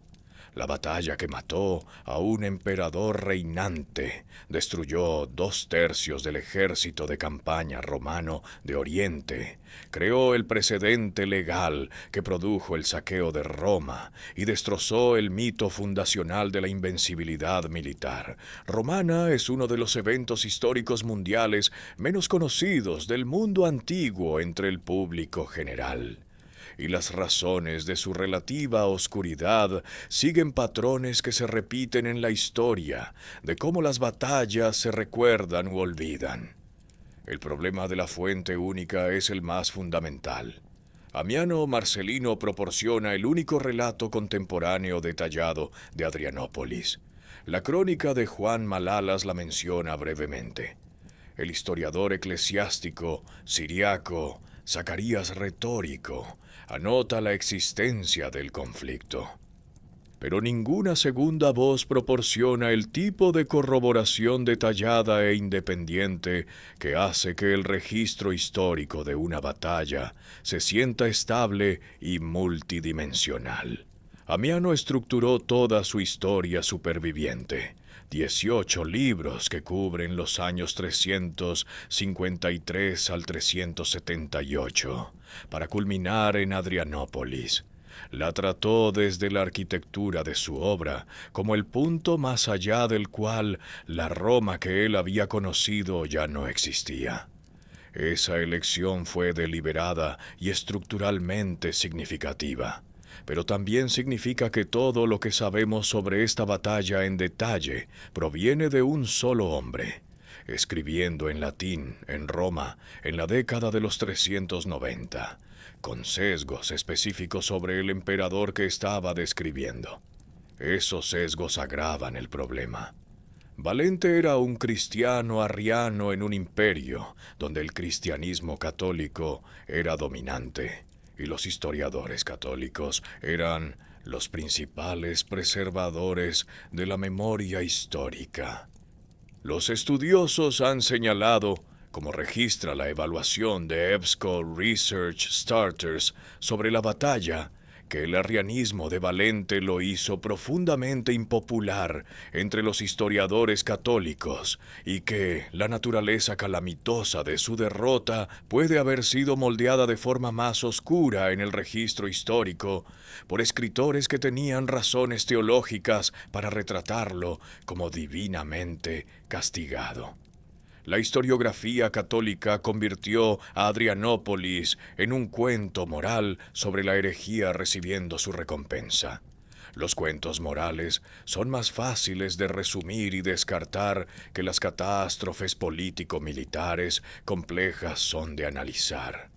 La transformación de Adrianópolis de un hito estratégico en una parábola teológica redujo su atractivo para los historiadores militares seculares. La supervivencia del Imperio de Oriente complica la narrativa más dramática posible. El encuadre estándar de Adrianópolis acabó con Roma es fácticamente erróneo respecto a la mitad del mundo romano. El Imperio de Oriente, el mismo imperio cuyo ejército de campaña fue destruido en Adrianópolis, sobrevivió como Bizancio hasta 1453, más de 1000 años después de la batalla. Un evento que a veces se presenta como el comienzo del fin de Roma, no produjo ningún fin inmediato en absoluto en Oriente, y solo consecuencias indirectas y retrasadas en Occidente. El público acostumbrado a narrativas limpias y decisivas tiene dificultades para situar a Adrianópolis en una historia cuyas consecuencias tardaron décadas en volverse catastróficas y cuya víctima más directa acabó sobreviviendo a la batalla por un milenio. El artículo académico de Project Muse sobre la batalla señala específicamente que la historia militar después de la década de 1970 se alejó cada vez más del análisis de la narrativa de batallas bajo la influencia de tendencias historiográficas más amplias, haciendo que Adrianópolis fuera doblemente descuidada, pasada por alto por la historia popular debido a su complejidad, y despriorizada por la historia académica durante las décadas en que la narrativa militar estaba profesionalmente pasada de moda. Lo que ha cambiado es el redescubrimiento. Las instituciones militares que estudian el fracaso operativo, la mecánica de cómo los ejércitos se destruyen a sí mismos antes que los enemigos lo hagan, han encontrado Adrianópolis inestimable, precisamente porque enseña el fracaso en lugar del triunfo. La importancia de la batalla para la educación militar reside en lo que Amiano documenta sin pestañear. Un imperio que había estado ocultando debilidad estructural tras una mitología institucional. Un comandante que dejó que la psicología personal anulara el cálculo militar. Un fallo de inteligencia que era totalmente evitable. Un compromiso físico que era totalmente eludible. Estos son los mecanismos de la catástrofe militar en cualquier época. La tecnología cambia. Los patrones humanos que producen el desastre no. Adrianópolis no se estudia en las academias militares porque las batallas antiguas sean directamente aplicables a la guerra mecanizada moderna. Nadie se está preparando para defender un círculo de carros contra la caballería pesada goda. Las lecciones que han hecho que valga la pena estudiar esta batalla a lo largo de 16 siglos no son tácticas, son estructurales. Y las estructuras que revelan están tan presentes en las instituciones humanas hoy como lo estaban en el Imperio Romano del 378. El fallo de inteligencia es la primera lección y la más trascendental. Los exploradores romanos contaron 10.000 guerreros godos y pasaron por alto a todo un ejército de caballería, porque esa caballería estaba en otro lugar cuando ocurrió el recuento. Amiano registra el recuento insuficiente sin explicarlo, y ese silencio es en sí mismo un hecho histórico. Nadie en la estructura de mando romana preguntó cómo los exploradores habían confirmado su número, o qué porción de la posición goda habían examinado realmente, o cuál podría ser el margen de error en su evaluación. La información fue aceptada, pasada por la cadena de mando y utilizada para tomar una decisión que determinó el resultado de una batalla y la trayectoria de un imperio. La doctrina militar moderna dedica marcos de análisis completos a lo que se llama preparación de inteligencia del campo de batalla. El proceso sistemático de preguntar no solo qué sabes sobre el enemigo, sino qué no sabes y por qué. La existencia de esta doctrina representa la memoria institucional de derrotas causadas por fallos como el de Adrianópolis. La doctrina existe porque el fallo se repite. La lección de los celos es más incómoda y más universal. Valente poseía cada pieza de información necesaria para evitar la batalla el 9 de agosto. Sabía que Graciano estaba a pocos días. Sabía que sus propios generales aconsejaban paciencia. Sabía que la fuerza reforzada sería abrumadora. Atacó solo porque no podía soportar compartir la victoria con su sobrino. Las instituciones militares dedican un esfuerzo significativo a diseñar estructuras de mando, procesos de rendición de cuentas y doctrinas de operaciones conjuntas para evitar que el ego personal anule la lógica operativa. El esfuerzo nunca es completamente exitoso, porque la necesidad humana de distinción individual que consumió a Valente el 9 de agosto no es una patología romana, es humana. La lección de la condición física documenta algo que a los planificadores militares a veces se les necesita recordar con una especificidad brutal. El ejército romano que marchó a Adrianópolis era una de las mejores fuerzas de infantería pesada del mundo antiguo. El ejército que luchó en Adrianópolis había marchado 8 millas bajo el calor de agosto sin comida ni agua. Había permanecido en formación durante horas bajo el humo y el sol durante negociaciones falsas, y llegó a la posición goda con su columna de retaguardia todavía llegando. La diferencia entre esas dos descripciones no es una metáfora. Es la diferencia entre 10.000 hombres vivos y 10.000 hombres muertos. La doctrina militar moderna llama a esto poder de combate. La brecha entre la capacidad teórica y la capacidad real en el momento del enfrentamiento. El ejército romano en Adrianópolis tenía una alta capacidad teórica y una capacidad real severamente degradada. Valente los llevó a la batalla sin registrar aparentemente la distinción. La lección de la vulnerabilidad estructural opera a la escala más grande. El Imperio Romano en el 376 era una institución que había estado gestionando el declive sistémico durante décadas, con sustituciones financieras, escasez de mano de obra y sobreextensión estratégica, mientras mantenía la apariencia de invencibilidad. Adrianópolis no creó esas vulnerabilidades, las reveló.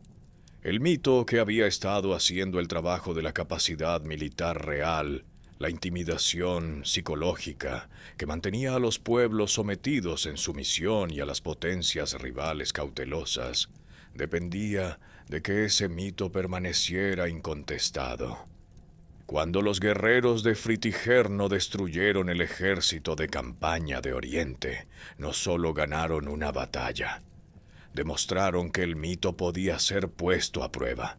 Cada institución que confunde la apariencia de fuerza con la fuerza real está en riesgo de su propio 9 de agosto.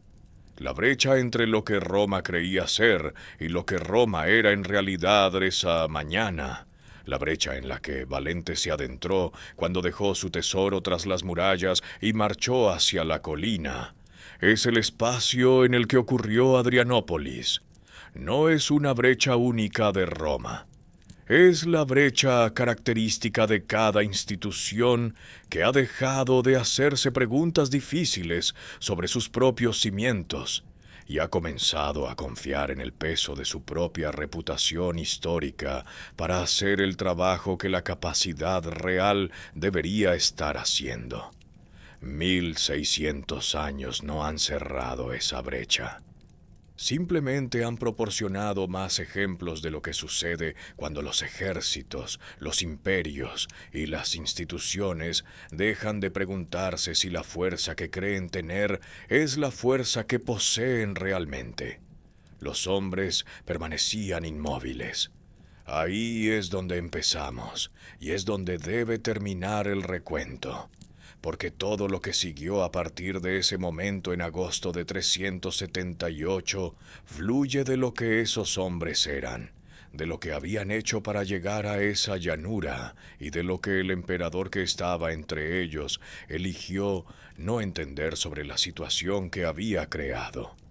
Amiano Marcelino, que dedicó la obra de su vida a registrar lo que Roma era y lo que llegó a ser, eligió terminar su historia en aquella tarde en Tracia. 31 libros cubriendo la historia del imperio, desde el ascenso de Nerva en el 96 de Cristo hasta la muerte de Valente. Y la última imagen en su texto superviviente es la llanura al norte de Adrianópolis, los cuerpos, el abandono del cuerpo de un emperador a la tierra indiferente. No escribió sobre lo que vino después. Trató el 9 de agosto como el punto más allá del cual la Roma que él había conocido ya no existía, y cerró su relato allí. El recuento, reunido a partir de su obra y de la erudición moderna que la ha examinado, es el siguiente. Entre 10.000 y 13.000 soldados romanos muertos en la llanura al norte de la moderna Edirne, Turquía, basado en la fracción de 2/3 de Amiano, aplicada a la estimación académica moderna, de 15.000 a 20.000 tropas comprometidas. 35 comandantes veteranos muertos, 2 generales, el maestre de los oficios, el intendente general, el emperador en algún lugar de la tierra nunca encontrado. En el lado godo, Amiano no proporciona cifras de bajas. La historia, en este caso, preservó el desastre y olvidó su coste en el bando ganador. El campo de batalla hoy es tierra agrícola, sin monumento ni marcador. La ciudad de Adrianópolis todavía sigue en pie, como Edirne, una ciudad turca de aproximadamente 200.000 personas, notable por sus magníficas mezquitas otomanas y su posición sobre 3 ríos cerca de las fronteras de Grecia y Bulgaria. Las ruinas del periodo romano son escasas. La Torre Macedonia sobrevive como una de las estructuras más significativas restantes de la era bizantina. La llanura donde murió el ejército de campaña romano de Oriente está cultivada. Nada conmemora lo que sucedió allí, porque ninguna entidad política ha sobrevivido con el deseo y la legitimidad de conmemorarlo. El imperio que perdió la batalla finalmente cayó.